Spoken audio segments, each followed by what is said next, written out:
is Tiara, and I'm so glad to have you here. In this video, I'm going to give you 3 life lessons from Tyler Perry's Nobody's Fool. For those who forgot or just didn't see it, here's a quick synopsis. In this Tyler Perry production, the sophisticated, got-it-together sister Danica, performed by Tika Sumpter, is juxtaposed to Tanya, the foolish sister played by Tiffany Haddish.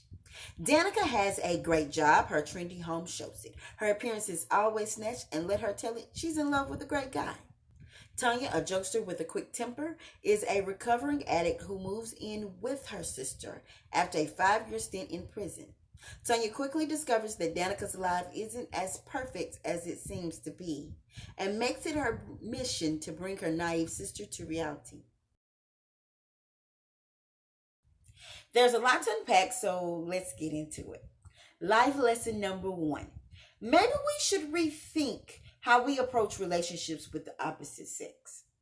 Frank, who's performed by Omari Hardwick, gives Danica thoughtful gifts as much as possible. Coffee daily, flowers often, and a job to her sister at first sight without checking Tanya's references, may I add. Frank represents the idea of the perfect, thoughtful guy standing on the sideline, begging and waiting for you to choose him. Will do dang near anything for you to notice him. But is this healthy behavior for anyone? Here are a few reasons why we should reconsider this idea. Reason 1. It often leads to bitterness and or a sense of entitlement. The reality is, this does happen. These are the guys who often refer to themselves as a good man, while complaining that women don't really want a good man. It was really interesting to me how much emphasis was put on Frank being a good man. It was almost as if they were saying, he's a good guy, so you gotta like him and want to spend the rest of your days with him. He deserves it. He's earned it. Reason 2. Don't be surprised if she treats you like a sugar daddy.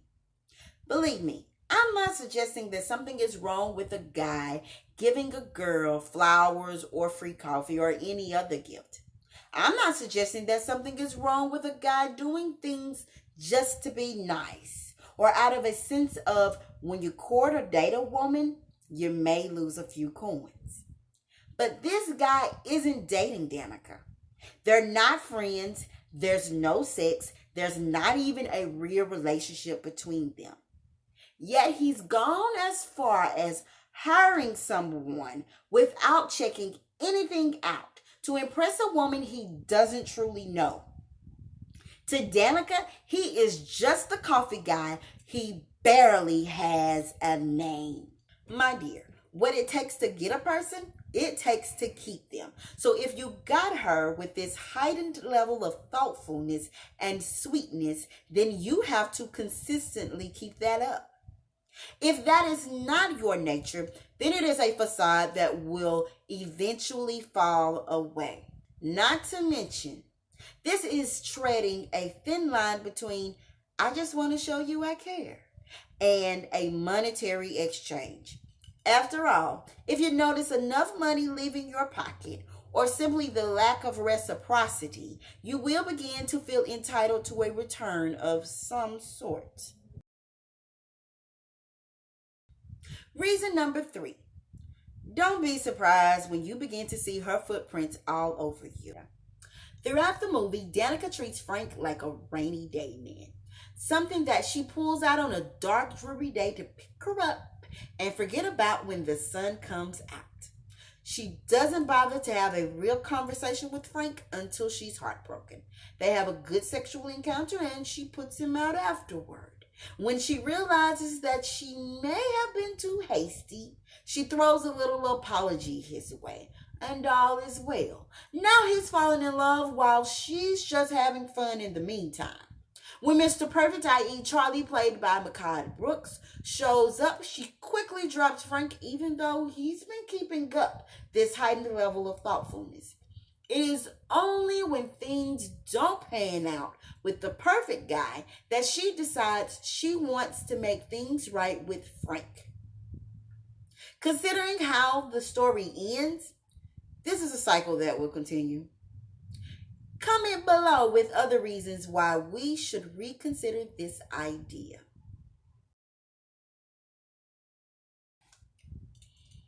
Life lesson number 2. Be careful assuming you understand other people's relationships. We misremember or misinterpret other people's relationships, and we are often left out of their pinnacle moments as a couple, whether good or bad. We attempt to recreate what we think we saw and wonder why it's not working. When Danica says she wants what her parents had, her mama Lola, played by Whoopi Goldberg, looks confused. Lola doesn't remember making a list and doesn't seem to consider her late husband as the perfect man that Danica remembers him to be. Now, we all know or have seen couples we admire, but there is a difference between admiring a couple and trying to do everything they do as if they somehow have found the one size fits all secret to a great relationship. Treating other people's relationships like some guidebook to your own is often a mistake because we hardly ever truly know what goes on in other people's relationships. Life lesson number 3. Be careful of marrying ideas.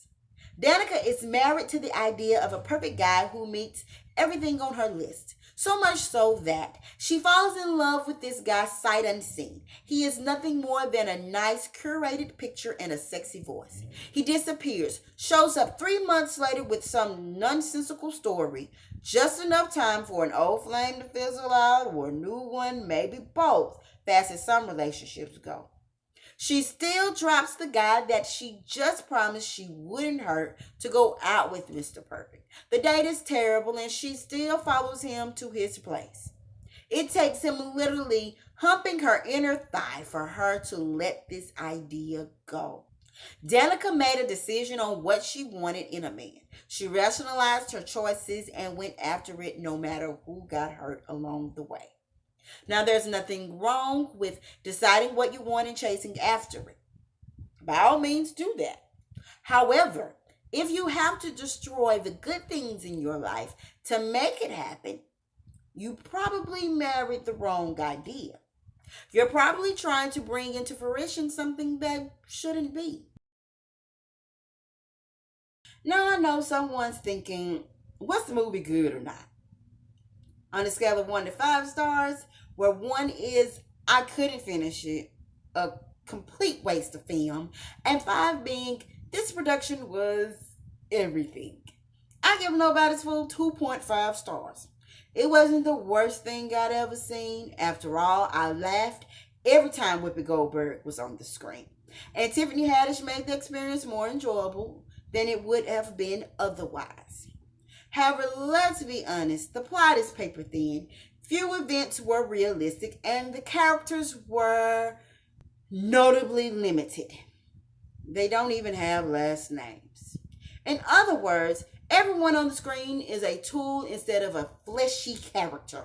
With all that said, we've seen enough Tyler Perry productions to know that this is one of his better movies. So if you hated this one, you'll probably hate them all. Now it's your turn. Don't forget to share, subscribe, hit the bell, and or tell me your thoughts down in the comments. Did you like the movie? Did you learn anything? Or was it just a good time?